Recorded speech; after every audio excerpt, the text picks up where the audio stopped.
Ok, donc c'est ok maintenant. Donc, on peut commencer. Donc, bonsoir à toutes et à tous. Donc, je crois que c'est la dernière soutenance pour aujourd'hui. Donc, du coup, on va assister à la soutenance de mémoire de M. Kensley Richie Kenny Jean. Donc, du coup, le sujet est intitulé L'influence des aléas climatiques sur les revenus des micro-entreprises féminines à Jacmel de 2011 à 2020, rôle des réponses publiques locales dans l'atténuation de ces effets. Donc, le déroulement de cette séquence sera suivant. Donc, du coup, l'étudiant, M. Jean, disposera de 10 minutes pour présenter son travail. Et ensuite, les membres du jury pourront être intervenus. Donc, du coup, la composition du jury, donc, du coup, pour cette séquence, donc, du coup, c'est je pense que c'est docteur et Providence, donc, comme encadreur, donc du coup, et aussi comme rapporteur, docteur Fred Célimel et votre serviteur, il faut donner François, comme président du jury. Donc,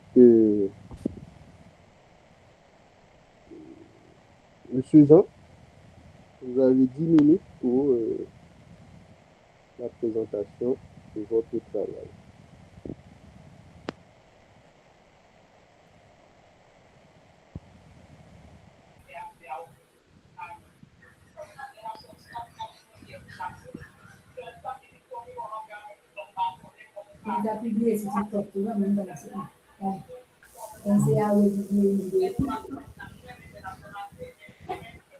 Monsieur le président du jury, Monsieur Ifaudnay François, ainsi que mon encadreur, le docteur Christophe Providence, Monsieur le rapporteur Fred Célimène, c'est avec un immense honneur que je me tiens devant vous. Excuse-moi, on ne voit pas ton écran. Tu n'as rien à partager, c'est ça?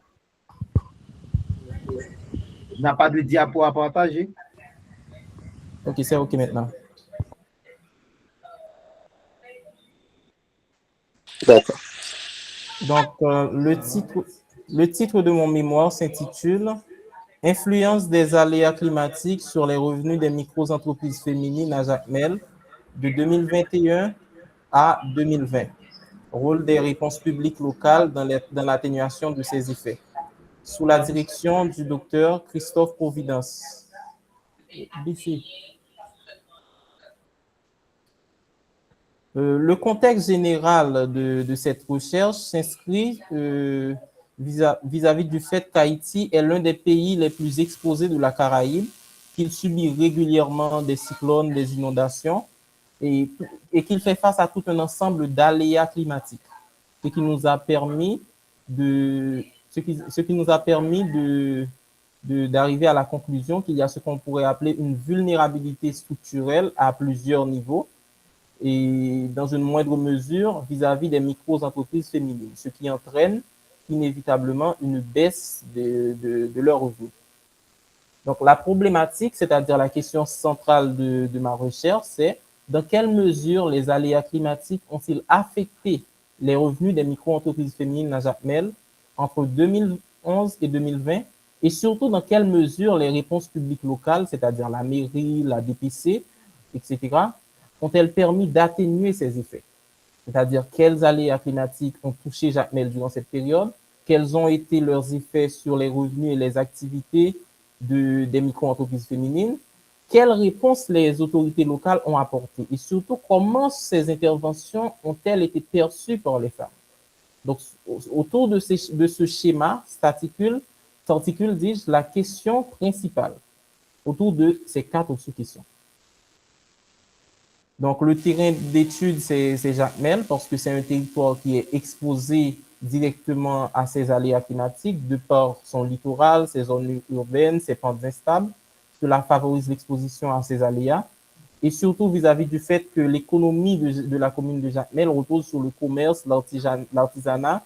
Cela fait de ce territoire un terrain d'étude vraiment pertinent pour analyser les interactions entre les risques climatiques, les revenus des micro-entreprises et l'action publique locale.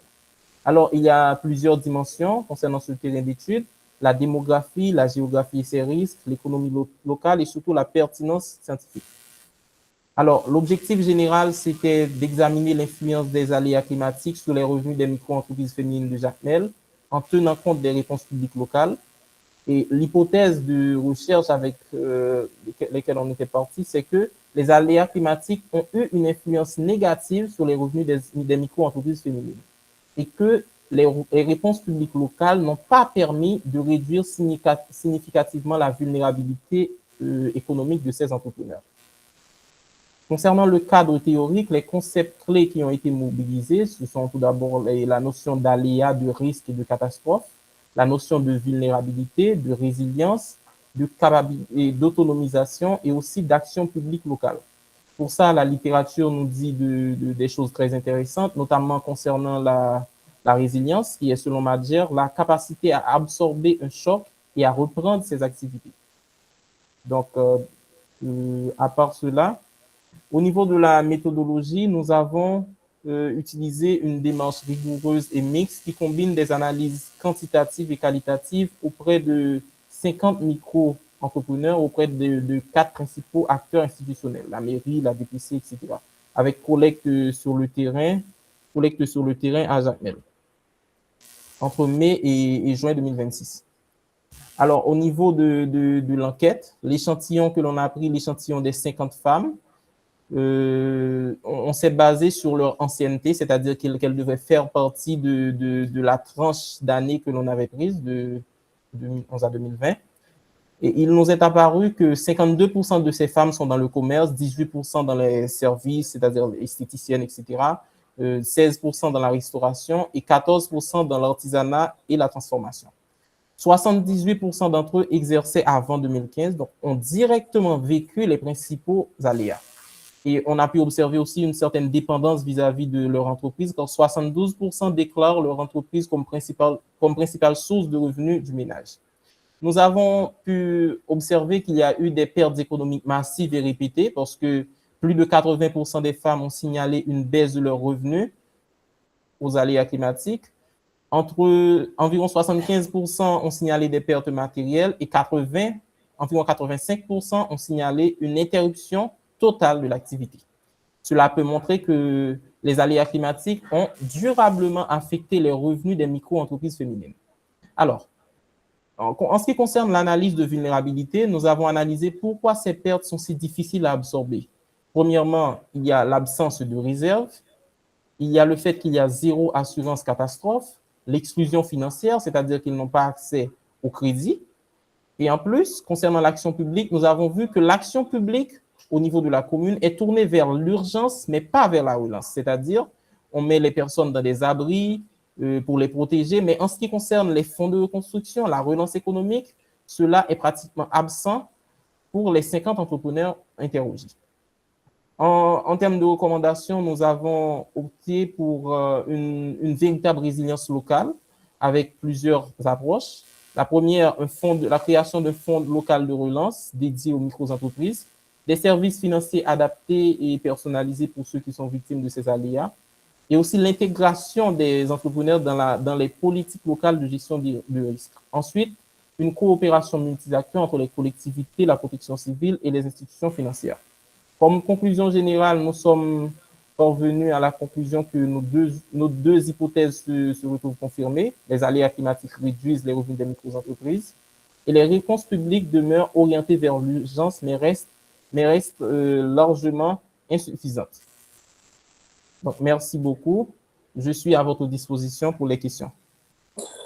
D'accord, donc merci. Donc, du coup, félicitations pour la présentation. C'était très instructif. Donc, du coup, le sujet aussi, c'est très pertinent et aussi, c'est un sujet d'actualité. Donc, du coup, on va continuer avec le rapporteur, le docteur Célimène.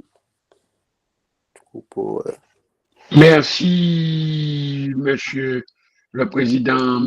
Et salut, il faut donner, je te salue, on ne s'est pas salué. Oui. Et bonsoir aussi à Kensley. Et donc, merci pour tout ton encadrement. Hein? Merci pour tout ton soutien aux étudiants. Alors, moi, j'ai bien, bon, pour la prestation orale de Kinsley, il n'y a pas de souci. Il a su s'exprimer, même si je ne suis pas plus satisfait de mes interrogations. Parce qu'un oral est là pour compléter, pour préciser, pour guider le contenu du mémoire, guider le jury sur le contenu. Il faut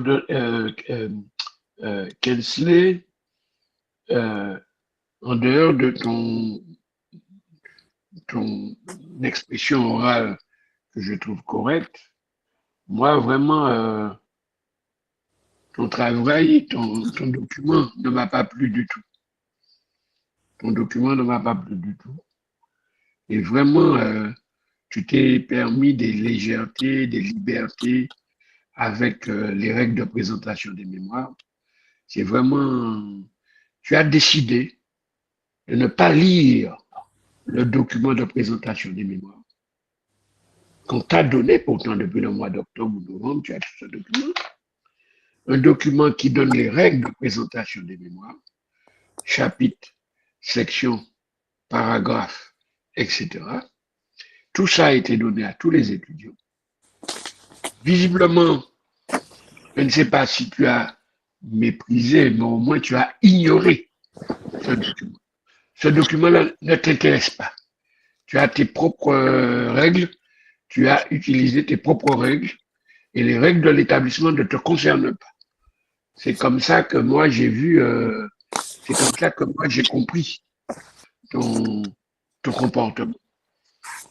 Parce qu'une série d'intitulés en gras, sans numérotation, sans pagination, sans numérotation, la notion de section et de paragraphe, tu ne sais pas ce que c'est. Alors que dans le document qu'on t'a donné, on explique très clairement comment il faut faire. Donc, moi, j'aurais été à ta place quand j'étais jeune, qu'on me donne un document pour me dire comment je dois présenter mon mémoire, j'aurais été heureux. Hein? Mais vous, on te le donne à toi, et tu l'ignores. Ça prouve une mauvaise volonté. Mais ce document me fait penser à la catégorie des étudiants qui dorment d'octobre disons, à mars, avril, hein, qui dorment d'octobre à avril, et puis qui subitement se réveillent, se disent, tiens, au fait, j'ai un mémoire à faire. Et donc, ils sont tellement pressés qu'ils n'ont pas le temps de lire la note de présentation qu'on a distribuée aux uns aux autres. Là, vraiment, tu as ignoré ça. Je peux même dire que tu as méprisé le document. Tu as tes propres règles, point. Tu as tes propres règles, point. Le reste ne t'intéresse pas. Ça, c'est pas normal. Et tu as fait 4 chapitres alors qu'avec 3, tu pourrais très bien t'en sortir. Tu as totalement ignoré la notion d'équilibre que l'on exige. Regarde le nombre de pages de ton chapitre 4 et regarde le nombre de pages de ton chapitre 2 ou 3, par exemple. Tu verras. Tu verras qu'on est loin de l'équilibre et qu'on a même dépassé la notion de déséquilibre pour entrer dans la notion du je m'en foutisme, quoi. Hein? Donc ça, c'est pas normal. Ensuite, je suis tellement déçu par la forme, la présentation, que le fond a pu passer sous silence. Tellement on ne prend pas, on perd pied dans ton document. Et je m'attendais à ce que dans la soutenance orale, que tu nous fasses comprendre intelligemment. J'ai ignoré la présentation, je suis passé à côté de la forme, Je vais le dire, je vais dire pourquoi, puis je vais essayer de rattraper l'affaire avec une présentation organisée. Mais même dans la forme, même dans le fond, quand on regarde, tu n'as pas présenté un seul tableau dans le corps du texte pour discuter des résultats du tableau. Parce que tu aurais pu très bien mettre, parce que tu as tout renvoyé en annexe en disant au lecteur, débrouillez-vous, allez voir ça en annexe. Hein, débrouillez-vous, n'avez qu'à vous débrouiller.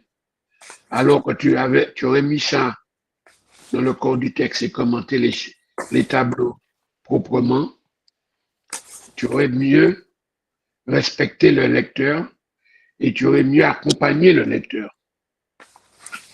Tu n'as pas accompagné ton lecteur. Ensuite, je veux dire que tu ne justifies pas pourquoi en tout cas pas suffisamment à mes yeux, pourquoi tu as choisi les micro-entreprises féminines comme s'il y a une particularité que tu ne nous démontres pas. Pourquoi tu as choisi les micro-entreprises féminines? Je veux t'entendre le dire parce que tu évacues plus ou moins rapidement cette affaire. Et ensuite, je dirais que, mais on dirait que les résultats que tu trouves, que l'on voit en annexe, on pourrait aussi trouver les mêmes résultats pour les micro-entreprises masculines. On dirait que c'est ce que je pense. Sauf si, à l'oral, tu réussis à me démontrer le contraire de ce que j'ai cru voir à l'écrit. Donc, moi, j'aurais aimé que tu m'accompagnes, que tu m'expliques et que tu discutes ces différents aspects avec moi en attendant qu'on lance le débat. Merci déjà, Monsieur le Président. Hein, et je suis là pour éventuellement revenir à la charge.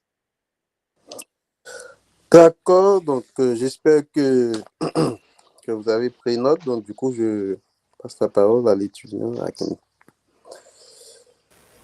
Alors, Monsieur Providence, merci beaucoup pour vos remarques. Non, c'est M. Célimène. C'est M. Célimène qui t'a fait. Ah, Monsieur Célimène, excusez-moi.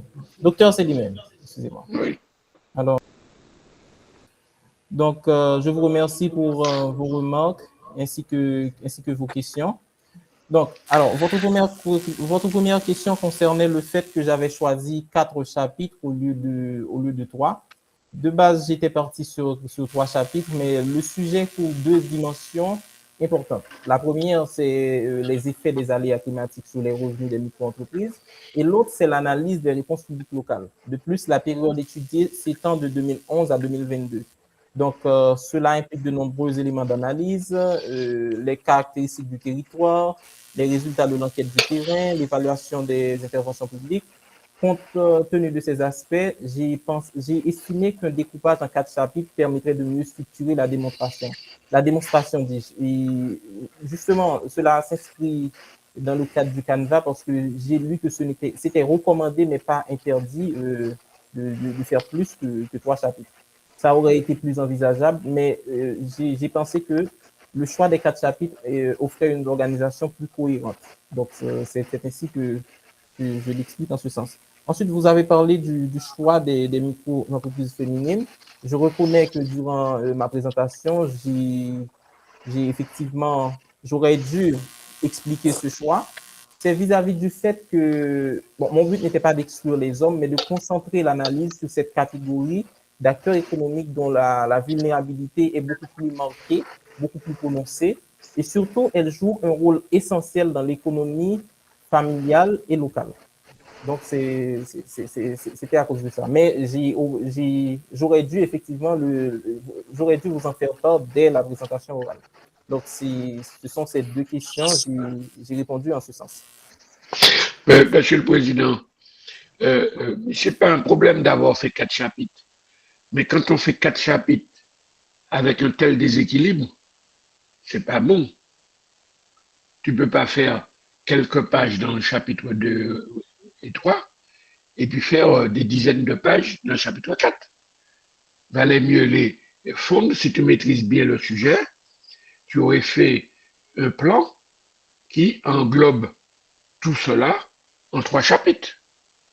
Tu as ajouté un chapitre qui fait plus de pages que les 3 précédents. Tu vois pas que c'est pas cohérent parce que tu as ignoré la règle de l'équilibre que l'on t'a enseigné en cours de préparation de mémoire, que l'on t'a, qui est enregistré d'ailleurs. Ce cours est enregistré. Donc, admettons que tu sois absent. Bon, d'accord. Admettons que tu sois absent pour certains cours ou pour ce passage-là, mais tu écoutes l'enregistrement. Non seulement tu as un enregistrement, mais en plus, tu as un document. Visiblement, tu n'as pas écouté l'enregistrement et tu n'as pas lu le document. Donc, si tu as mis 4 chapitres pour mettre 4 chapitres, ça n'a pas de sens. C'est pas que c'est une critique, le chiffre 4 au lieu de 3. C'est l'intérêt de 4 chapitres qui vient là, alors que ça fait plus de pages que les 3 précédents. C'est ça, ce qui prouve que tu n'as pas maîtrisé bien le sujet. Et deuxième chose, quand tu me dis que tu as choisi les femmes, etc., mais en quoi c'est différent avec le choix des hommes? En quoi le mauvais temps, les catastrophes naturelles n'auraient pas eu autant? Peut-être que ça existe, cette différence, mais tu ne démontres pas, tu n'expliques pas, tu ne justifies pas. Explique-moi pourquoi ça a plus de conséquences pour le pays ou pour l'entreprise ou pour la ville. Pourquoi ça a plus de conséquences sur la ville, sur le pays, sur les familles qu'une micro-entreprise masculine. C'est ça que je n'arrive pas à comprendre. Pardon. Monsieur le Président, Oui, pour l'instant, j'ai juste monsieur, souligné mon insatisfaction dans la réponse. oui, monsieur Jean, vous avez la parole.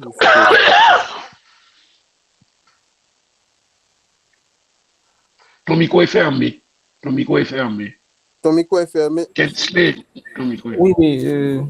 Donc, merci pour vos remarques. Donc, concernant les 4 chapitres, je reconnais que le 4e chapitre est beaucoup plus développé que les chapitres précédents.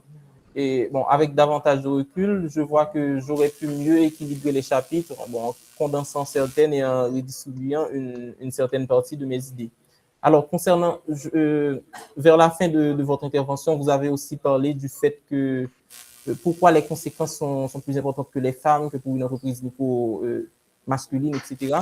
Oui, j'aurais dû en parler, j'aurais dû user de la littérature afin de montrer pourquoi, globalement, les micro-entreprises féminines sont plus vulnérables vis-à-vis des facteurs pouvant déséquilibrer une entreprise, les aléas climatiques et ce genre de choses. Donc, c'est pour répondre à votre intervention. Merci pour l'instant, Monsieur le Président. D'accord. Donc, du coup, je vais juste enchaîner. J'avais quelques questions aussi, même si sur la partie sur le choix de micro. Et donc, du coup, c'était en quoi les femmes, les entrepreneurs présentent-elles de vulnérabilité particulière face aux aléas climatiques par rapport aux autres catégories de micro-entrepreneurs. Donc, ça aussi, j'avais une question là-dessus. Et aussi, il y a une autre question. Donc, du coup, vous avez réalisé une enquête en 2026. Et alors, votre étude se porte sur une période de 2011 à 2020. Donc, du coup, comment vous avez pris en compte le risque de biais de mémoire, donc, du coup, des personnes que vous avez interrogées? Donc, du coup, quel est l'impact de cette limite-là et sur la validité de vos résultats? Donc, du coup, comme vous êtes en train de réaliser une étude en 2026 sous des périodes de 2011 et à 2020, donc du coup, il y a des risques de biais de mémoire. Donc, du coup, est-ce que vous avez pris en compte ce biais de mémoire-là au niveau de l'enquête? Donc, du coup, et l'impact sur la validité des résultats. Donc, du coup, je vous laisse répondre à ces deux questions-là. Donc, le premier que vous avez déjà, on a largement été là-dessus. Donc, du coup, c'est surtout la deuxième question. Est-ce que vous avez des éléments de réponse là-dessus? Alors, pour votre première question, pour la deuxième question, aucun problème. Mais pour la première, cela fait toujours référence à la question du choix des micro-entreprises féminines. OK. Donc, alors, concernant le choix des micro-entreprises féminines, bon, comme j'avais répondu à moitié déjà, c'est à cause du fait qu'elles disposent généralement de peu de capital, d'un accès limité au crédit, et que, bon, j'aurais dû user de la littérature encore une fois pour en parler, mais c'est aussi vis-à-vis du fait que la plupart des micro-entreprises féminines sont beaucoup plus vulnérables que les micro-entreprises masculines. Alors là aussi, j'aurais dû utiliser les statistiques et la littérature pour appuyer ce détail. Maintenant, concernant votre deuxième question, c'était concernant le fait, oui, le biais de mémoire, concernant le fait que l'enquête se déroule en 2026, alors que la période étudiée, c'est de 2011 à 2020. Alors, la période étudiée, c'est de 2011 à 2020, effectivement. Et je reconnais que cette situation peut entraîner un biais de mémoire parce que certains répondants ne pourraient plus se souvenir avec une précision parfaite de la situation. Mais j'ai recherché à réduire ce biais en m'appuyant sur en orientant l'échantillon vers des entrepreneurs qui ont vécu des événements beaucoup plus marquants, c'est-à-dire l'ouragan Mathieu. Si la personne a eu des pertes matérielles à cette époque, il lui aurait été difficile de ne pas s'en souvenir. Parce que ces événements-là restent profondément ancrés dans leur mémoire. Donc, mais cela dit, le biais existe tout de même parce que le moment de la collecte de données est en dehors de la période d'étude. Donc, en ce sens, c'est une limite que j'ai mentionnée dans l'ensemble des limites de mon mémoire. Le fait que la période étudiée ne correspond pas au moment de la collecte de données. Globalement, ok. Bon, c'est bien. Donc, du coup, on va continuer. Donc, du coup, avec le directeur, le docteur Providence, donc, du coup, pour l'appréciation et l'encadrement de l'étudiant. Merci, Monsieur le Président. Merci au rapporteur pour les remarques. Et bon, je félicite l'étudiant quand même pour ce travail. Sur le fond, en tout cas, il y a des éléments qu'il aurait dû vraiment mieux exploiter. Et sur la forme, également. Alors, je prends la main pour vous montrer ceci.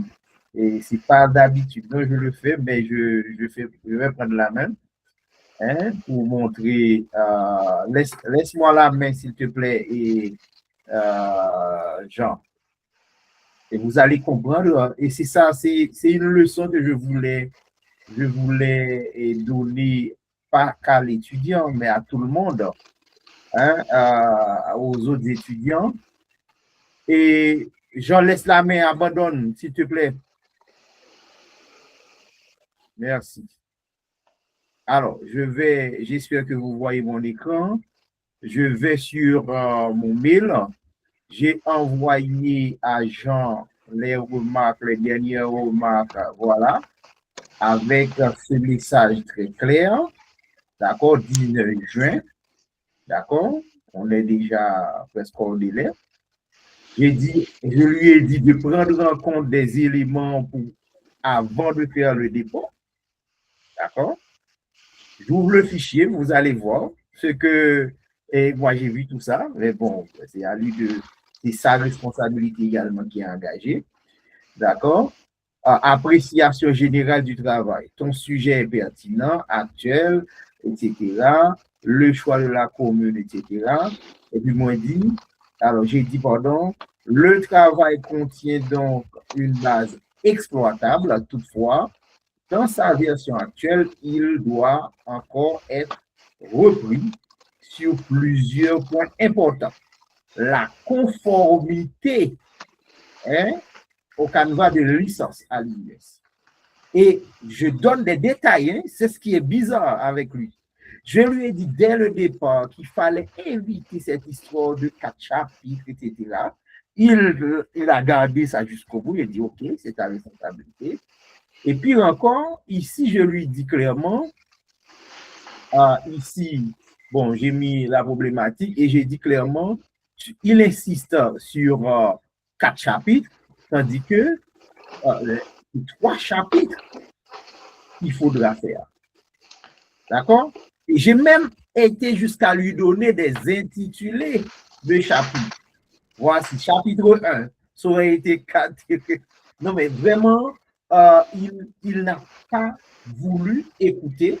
Non seulement je lui ai dit, et j'ai écrit pour lui des consignes claires, des remarques sur les éléments préliminaires, tout et tout. Hein. Voici le document qu'il a reçu. Et pourtant, il a fait qu'à sa tête. Donc voilà, donc moi j'invite les étudiants, alors je dis tout simplement qu'il doit aussi faire un travail de mise à niveau, même par rapport au Canva. Et le pire, c'est que il travaille avec moi, je lui ai fait comprendre des choses et même sa bibliographie, il n'a pas voulu corriger sa bibliographie correctement. Il présente un sujet, d'ailleurs, je ne sais pas, en rouge. Moi, je n'ai jamais vu ça. Je lui ai dit pourtant, et j'ai dit ça à tout le monde, il faut faire les choses proprement. Et sa bibliographie, voilà. Donc, c'est le prototype de l'étudiant à qui on donne des consignes, qui fait semblant qu'il va l'appliquer et qui prie, qui peut aller jusqu'à prier pour qu'on ne voit rien. Il prie pour que l'encadreur ne voit pas et accepte son document tel qu'il le présente. Donc voilà, donc même si dans le fond du travail, le fond, que ce soit le sujet, alors la justification maintenant, Fred, pour cette histoire de femmes, il faut bien comprendre que généralement les femmes sont, je peux dire, maltraitées par le système. Hein? Un homme entrepreneur par rapport à une femme entrepreneur, ce n'est pas la même chose en Haïti. Et d'autant plus que généralement, les femmes se trouvent à s'occuper, il l'a dit hein, dans son texte, s'occuper de la famille parce que généralement, les hommes, arrivés à un certain stade, prennent la fuite. Hein? Donc, les entreprises portées par ces femmes-là sont en réalité, on va dire, les plus vulnérables parce que premièrement le système est discriminatoire hein, vis-à-vis des femmes. Deuxièmement, en termes de charge au niveau familial surtout, les femmes sont plus, en tout cas plus sollicitées hein, dans ce cadre-là et donc les aléas climatiques, en tout cas les événements qui arrivent agissent ou atteignent plus sévèrement les femmes que les hommes entrepreneurs. D'accord? Donc, c'est pour ça que j'ai trouvé que son sujet, c'est un sujet pertinent, intéressant.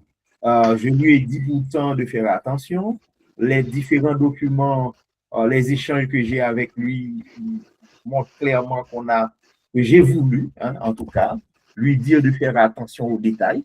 Et puis encore, hein, on a dit non seulement il y a 3 niveaux de type, chapitre, section et paragraphe. Et c'est inscrit dans le document. J'ai fait des remarques écrites pour dire attention, il y a ça à corriger, il y a ça, mais non, sans façon, il va droit dans le mur. Et comme j'ai vu qu'il y avait le minimum pour être présenté par devant le jury, hein, parce que quelqu'un peut faire un travail et chercher le maximum, avoir vraiment une note, je ne sais pas moi, d'excellence. Quelqu'un d'autre peut se dire, moi, ben, je veux la note minimale, puisque la note de passage à l'IUS est de 65 sur 100, d'accord? Dès que le travail vaut un peu plus que ça, pour moi, le travail est soutenable. Donc voilà, donc j'espère qu'il a compris la leçon, parce que c'est pas normal que j'écris quelque chose dans les moindres détails. Tout ce que le docteur Selimène a dit, j'ai écrit avant même, j'ai dit, il faut corriger le travail avant de le déposer. Et voilà comment il faut faire. Et il ne l'a pas fait. Voilà. Donc, je suis désolé, mais c'est des fois, c'est dans ces genres de circonstances que les jeunes apprennent à travailler. Parce que si je suis l'encadreur, je dis non, c'est pas comme ça. Il y a le canevas. Voilà comment on fait une citation. Voilà comment on fait la bibliographie, etc., etc. Il ne le fait pas. Je ne connais pas d'autre formule pour le forcer à apprendre à travailler que de le laisser face au membre du jury. Donc voilà, et c'est un peu une leçon de vie. Et j'espère que les autres vont comprendre. Quand on travaille sous la direction de quelqu'un, eh bien, la personne vous demande de faire quelque chose, eh bien, il faut le faire. Vous pouvez toujours discuter et dire, ah, moi, j'aimerais bien aller dans tel sens. Mais si après discussion, on vous demande de faire telle chose, eh bien, il faut être sage. Voilà, donc vraiment désolé parce que pour les autres étudiants, ils voient, je suis le premier à repousser tout le monde quand ils n'appliquent pas le canevas. Donc, voilà, heureusement, tu as la possibilité d'améliorer le travail, d'améliorer ton texte, et je peux te garantir que je ne vais pas te donner l'autorisation de dépôt final si tu m'envoies la même chose. Hein. Je ne vais pas te le donner. Hein. Je ne vais pas te donner un document pour dire que tu peux faire le dépôt final.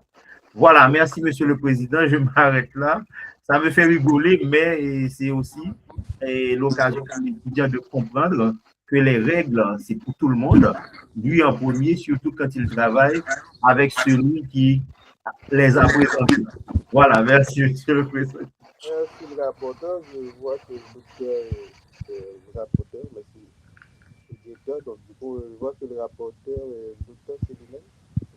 Oui, non, mais c'est bien ce que disait le président, le directeur de mémoire n'a pas à être désolé, puisque moi, je l'ai dit dès le départ, et après une telle carrière, je connais le tempérament des étudiants à travers leurs écrits.